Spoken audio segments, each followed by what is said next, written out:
नमस्कार साथियों, अमरीश क्लासेस में आपका स्वागत है। मैं हर्ष शुक्ला। तो इतिहास के कुछ महत्वपूर्ण प्रश्नों के साथ एक बार फिर मैं आपके सामने आया हूँ। काफ़ी इंपॉर्टेंट क्वेश्चन है, ध्यान से देखेंगे क्वेश्चंस को, आपके एग्जाम के पॉइंट ऑफ व्यू से बहुत इंपॉर्टेंट है। तो बस आपको क्या करना है, शुरू से लास्ट तक क्वेश्चंस को देखना है और आज के बाद आपका जो प्राचीन इतिहास है वो ख़त्म हो जाएगा। अगर आपने ये क्लासेस कर ली उसके बाद आपका प्राचीन इतिहास का पोर्शन मेरे हिसाब से बिल्कुल हो जाना चाहिए। इसके बाहर आपके प्राचीन इतिहास नहीं आना चाहिए। अगर एग्जामिनर सही से क्वेश्चन सेट करते हैं, मतलब कुछ ऑर्थोडॉक्स एग्जाम नहीं आता है कि या कुछ अलग आ गया, कोई पैटर्न से हट के पेपर आ गया, तो आपका पेपर कुछ ऐसा ही आएगा। मैंने मैक्सिमम जो आपके इजी से टफ सारे क्वेश्चन करवा दिए हैं। तो देखते हैं हमारा पहला क्वेश्चन। पहला क्वेश्चन क्या है, पूर्व मध्यकालीन भारतीय इतिहास में 750 ईस्वी से 1200 ईस्वी तक का समय मुख्यतः माना जाता है।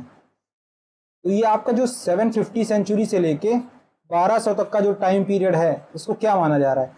लेकिन ध्यान दीजिएगा, ये उत्तर भारत में पूछ रहा है।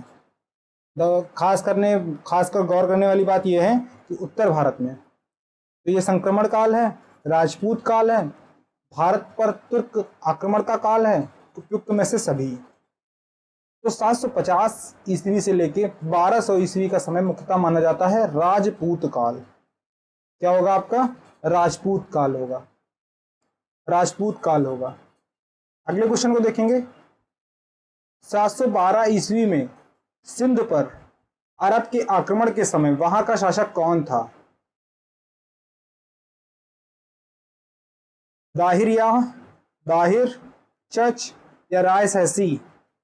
712 ईस्वी में जब सिंधु पर अरबों का आक्रमण हुआ तो वहां का शासक कौन था। वैसे अरब आक्रमण में आपको जो है, जब आपको मध्यकालीन इतिहास पढ़ाऊंगा, जब शुरुआत करूंगा तो उसमें अरबों से ही होगी कि भारत पर विदेशी आक्रमण, वहां से चालू होगा आपका टॉपिक। और जो आपके मुगल आक्रमण हुए हैं उनको मैं खास कर कराऊंगा वहां पे। दिल्ली सल्तनत होगा, सब कुछ होगा। इस क्वेश्चन का राइट आंसर होगा दाहिर। जब सिंधु का आक्रमण के समय, सिंध पर जो अरबों का आक्रमण हुआ तो उस समय वहां का शासक कौन था, राजा दाहिर था। दाहिर होगा आपका राइट आंसर। अगला क्वेश्चन है, सर्वप्रथम भारत में जजिया कर लगाने का श्रेय सिंध के विजेता मोहम्मद बिन कासिम को दिया जाता है। उसने किस वर्ग को इस कर से पूर्णतया मुक्त रखा। किस पे टैक्स फ्री था, कौन कौन सा ऐसा वर्ग था जो टैक्स फ्री था। मुसलमानों को, बौद्धों को, ब्राह्मणों को, निम्न जाति के लोगों को। तो बात ये थी कि उस समय जो भारत में ब्राह्मण थे वो उनका बोलबाला था। तो इसने सोचा कि अगर हम किसी के धार्मिक मामलों में हस्तक्षेप नहीं करेंगे, क्योंकि ब्राह्मणों का पदवी जो है वो ज़्यादा होती थी उस समय पे, तो इस चक्कर में उन्होंने कहा कि इनको टैक्स फ्री रखो, इन पे कर मत लगाओ। जजिया कर ब्राह्मणों पे नहीं लगता था, जब मोहम्मद बिन कासिम ने लगाया। ये किसके टाइम से लगना स्टार्ट हुआ ये भी मैं आगे बताऊंगा आपको। ढिलिका या दिल्ली नगर की स्थापना की चौहानों ने, तोमरों ने, परमारों ने या प्रतिहारों ने। तो दिल्ली नगर की स्थापना किसने की है, ये आपकी तोमरों ने की है। तोमरों ने की है दिल्ली की स्थापना। अगले क्वेश्चन को देखेंगे। उस शासक का नाम क्या है जिसने विजय स्तंभ या टावर ऑफ विक्ट्री का निर्माण कराया।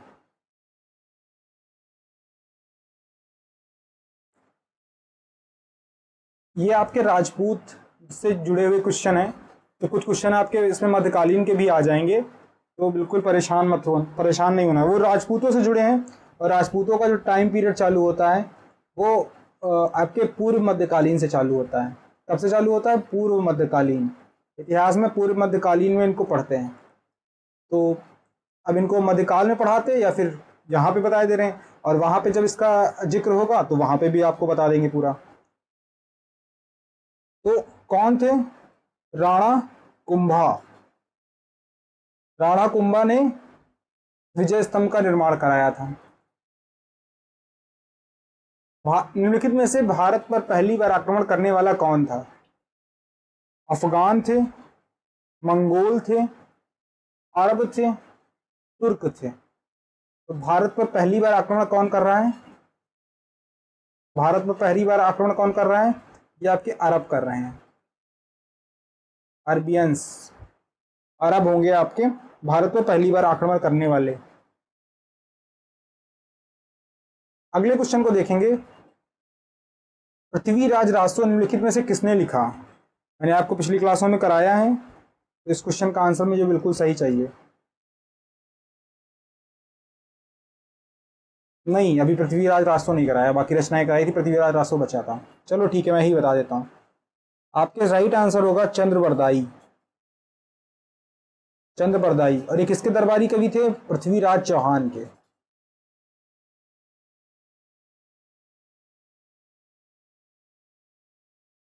पृथ्वीराज चौहान के। तो जब मैं पृथ्वीराज चौहान और गौरी वाला कराऊंगा तो वहां पे बता दूंगा आपको।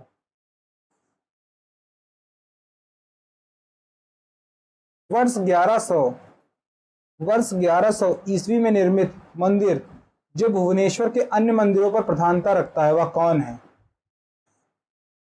क्या राजा रानी मंदिर है, कंदरिया महादेव, त्रिभुवनेश्वर लिंगराज या मुक्तेश्वर?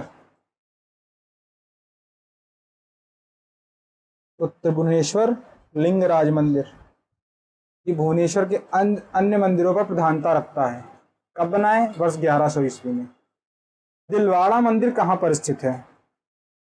दिलवाड़ा का जैन मंदिर, दिलवाड़ा जैन मंदिर, दिलवाड़ा मंदिर। तो ये आपके आबू पर्वत, आबू पर्वत पर स्थित है दिलवाड़ा मंदिर, आबू पर्वत। खजुराहो स्थित मंदिर का निर्माण, खजुराहो के पड़ोस में जो मंदिर हैं इनका निर्माण किसने कराया? होलकर ने कराया, सिंधिया ने कराया, बुंदेल राजपूत या चंदेल राजपूत? तो ये आपके चंदेल राजपूतों ने कराया था खजुराहो स्थित मंदिर का निर्माण। किसने? चंदेल राजपूतों ने। अगला क्वेश्चन है आपका, विजय स्तंभ कहाँ स्थित है? विजय स्तंभ, विक्ट्री टॉम्ब। राणा कुंभा जो बनवा रहे हैं, विक्ट्री टॉम्ब।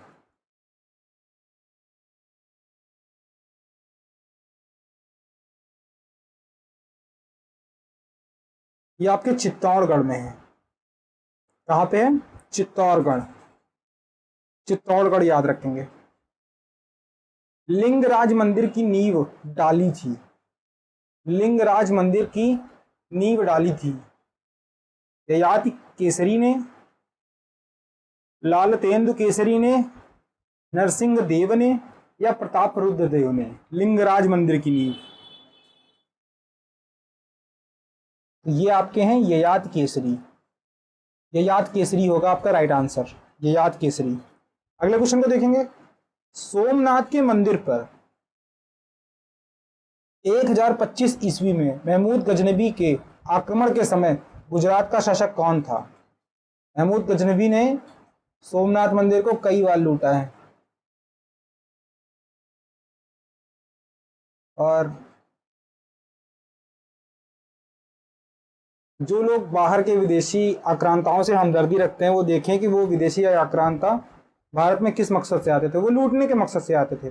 और इवन भारत से भी कभी कोई जाएगा किसी जगह पे अपना अधिकार जमाएगा तो वो भी लूटने के ही मकसद से जाएगा। अगर कोई आक्रमण के उद्देश्य से जा रहा है तो लूटने के मकसद से ही जाएगा। ज्यादातर आक्रमण आक्रामकता में होते हैं, कुछ ही आक्रमण जो है प्रतिरक्षा में होते हैं। तो भीमदेव फर्स्ट होंगे आपके। सोमनाथ के मंदिर पर जब आक्रमण हुआ उस समय गुजरात के शासक भीमदेव प्रथम।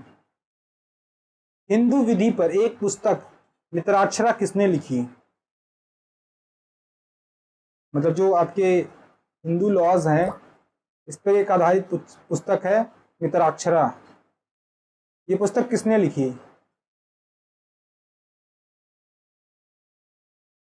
क्या नयचंद्र हैं, अमोघवर्ष हैं, विज्ञानेश्वर हैं या कंबन हैं? तो मिताक्षरा के जो राइटर हैं वो विज्ञानेश्वर हैं, विज्ञानेश्वर।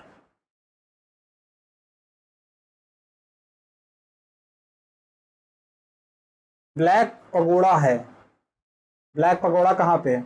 मिस्र में, श्रीलंका में, कोणार्क में, मदुरै में। तो आपका जो ब्लैक पगोड़ा है, ब्लैक पगोड़ा टेम्पल, ये आपके कोणार्क में है। कहाँ पे है? कोणार्क में। कहाँ पे है? कोणार्क में। राजस्थान के इतिहास का प्रणेता किसे कहा जाता है? राजस्थान के इतिहास का।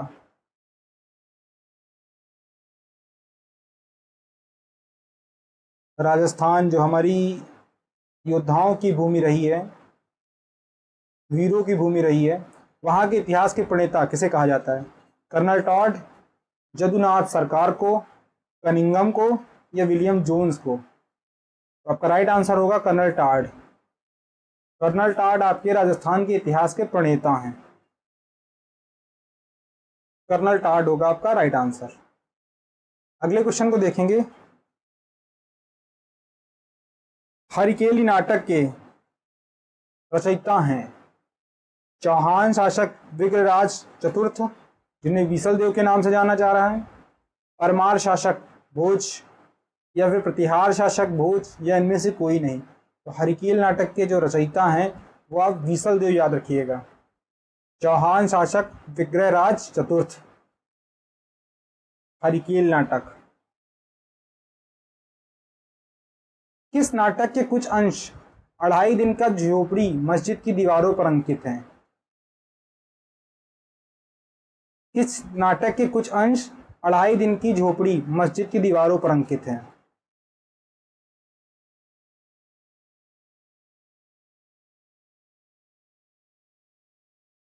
तो देखो, बहुत से लोग बोलते हैं कि मतलब मंदिर मस्जिद ये कुछ नहीं तोड़ा गया। तो भाई अगर तोड़ा नहीं गया होता तो ये जो मस्जिद हैं उन पे अगर कुछ नाटक लिखे हैं जो संस्कृत में या अन्य भाषाओं में है तो वो वहाँ पे कैसे लिखे हैं? अब बहुत मैं कंट्रोवर्शियल टॉपिक पे बात कर रहा हूँ, मुझे नहीं करना चाहिए, पर मैं टीचर हूँ तो बाकी चीज़ें भी आप तक डिलीवर करना। बाकी आपको देखना है कैसे क्या आपको इस चीज़ को देखते हैं, वो आपकी सोच पे है। बट आप खुद ही सोचिए कैसे वहाँ पे अंकित है भाई, इसका मतलब तोड़ा गया है। किस नाटक के कुछ अंश 2.5 दिन की झोपड़ी की दीवारों पर अंकित हैं?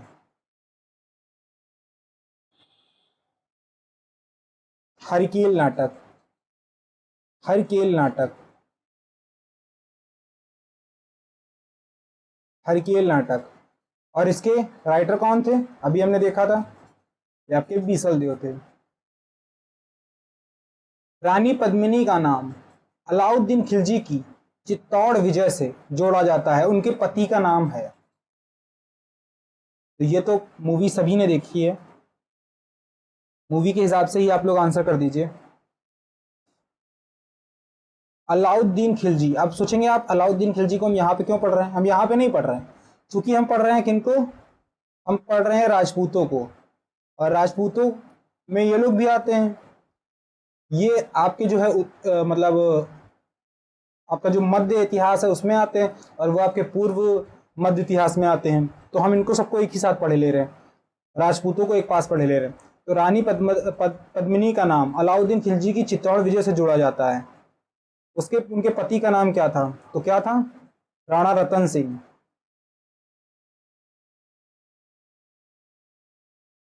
राणा रतन सिंह।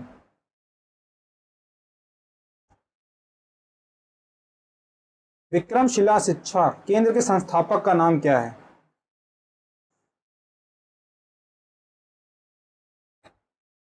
विक्रमशिला शिक्षा केंद्र के संस्थापक का नाम है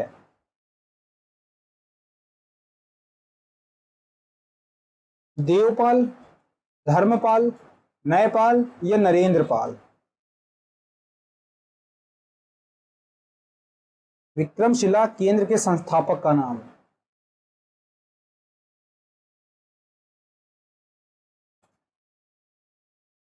ये है आपका Dharmpal. Dharmpal will be your right answer, Dharmpal.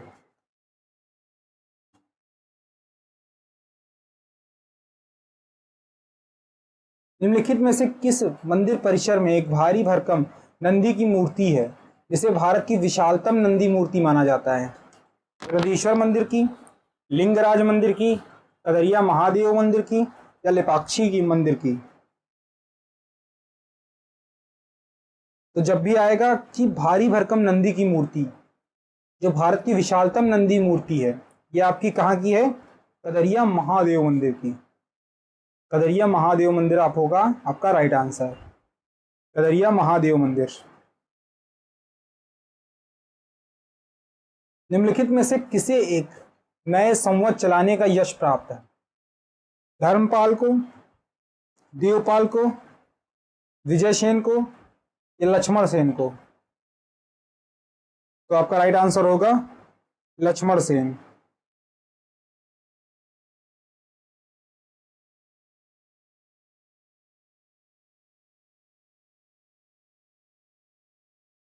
इन्होंने कौन सा संवत चलाया था? सप्तर्षि संवत। जहां पे लगेगा आपको एडिशनल बताना है वहां पे मैं बता दूंगा, अदरवाइज मैं इसको थोड़ा सा तेजी लेके चलूंगा क्योंकि मैंने बहुत डिटेल में आपको करा दिया है,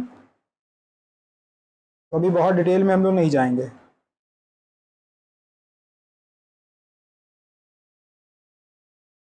यही देखो जो सप्तर्षि संवत है, ये मेष राशि से प्रारंभ होकर 100 वर्षों के वृत्तों में गणना की विधि है। से कहते हैं ना, अभी आपका मेष राशि चल रहा है, उसमें वो चल रही है, उसमें वो राशि चल रही। गीत गोविंद के रचनाकार जयदेव किसकी सभा को अलंकृत करते थे? गीत गोविंद के रचनाकार जयदेव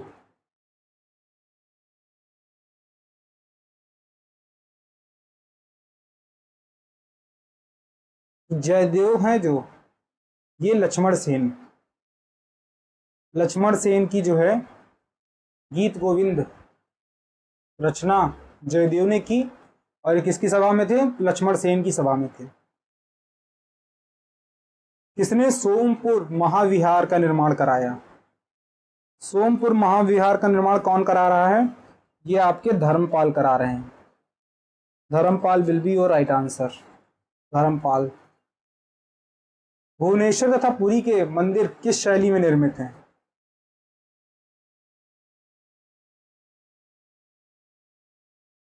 नागर में, द्रविड़ में, वेशर में, इनमें से कोई नहीं। भुवनेश्वर और पुरी के मंदिर ये आपके नागर शैली के हैं, नागर शैली के मंदिर हैं। आपके एग्जाम्स में ऐसे क्वेश्चन आए हुए हैं, आप लोग अगर प्रीवियस ईयर देखेंगे, अब किसी दिन मैं सोच रहा हूँ प्रीवियस ईयर भी करा दूँ आपको कुछ। देखते हैं, भारत में प्रथम आक्रमणकारी था कौन था? कुतुबुद्दीन ऐबक था, महमूद गजनबी, मोहम्मद बिन कासिम, या मोहम्मद गौरी? तो प्रथम आक्रमणकारी कौन था? मोहम्मद बिन कासिम। लोग महमूद गजनबी और मोहम्मद बिन कासिम में कंफ्यूज होते हैं, तो कंफ्यूज नहीं होना है। सबसे पहले कौन आया? मोहम्मद बिन कासिम। जगन्नाथ मंदिर किस राज्य में स्थित है? ये आपके उड़ीसा में है। कहाँ पे? उड़ीसा में स्थित है भगवान जगन्नाथ का मंदिर। पुरी में स्थित कोणार्क के विशाल सूर्यदेव के मंदिर के निर्माता थे। तो पुरी में, कोणार्क में विशाल सूर्यदेव का मंदिर है, वो किसने बनवाया? नरसिंह प्रथम, कपिलेंद्र, पुरुषोत्तम, या चोड़गंग? तो नरसिंह प्रथम ने आपका क्या बनवाया था? सूर्यदेव मंदिर का निर्माण कराया था, जो कोणार्क में है। बहुत ही गजब मंदिर बने हुए हैं। कभी आपको समय मिले तो इंटरनेट पे देखिएगा, कम से कम इन मंदिर के बारे में थोड़ा इंटरनेट पे देखिएगा। अजय पाल संस्थापक थे किसके? अलवर के, भरतपुर के, अजमेर के, चित्तौड़गढ़ के।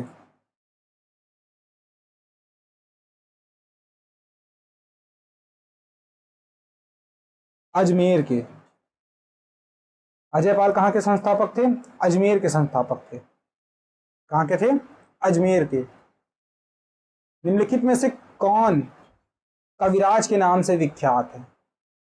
कविराज, भोज परमार, सिंधुराज, मिहिर भोज या भुंज? तो ये आपकी भोज परमार थे, इनको कविराज के नाम से फेमस थे।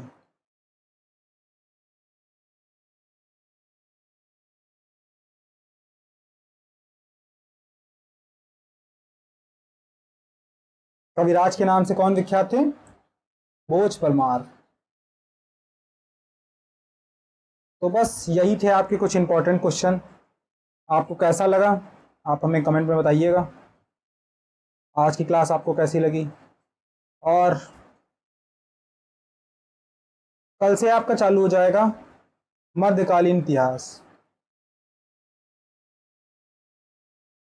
एक बार आप लोग बताइएगा कि पहले मध्यकालीन इतिहास से शुरू करूं या फिर मैं आपका पहले जो है आधुनिक इतिहास करा दूं।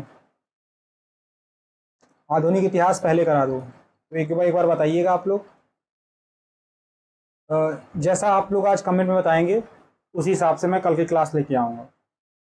मध्यकालीन इतिहास चाहिए या आधुनिक इतिहास चाहिए, क्या चाहिए आपको?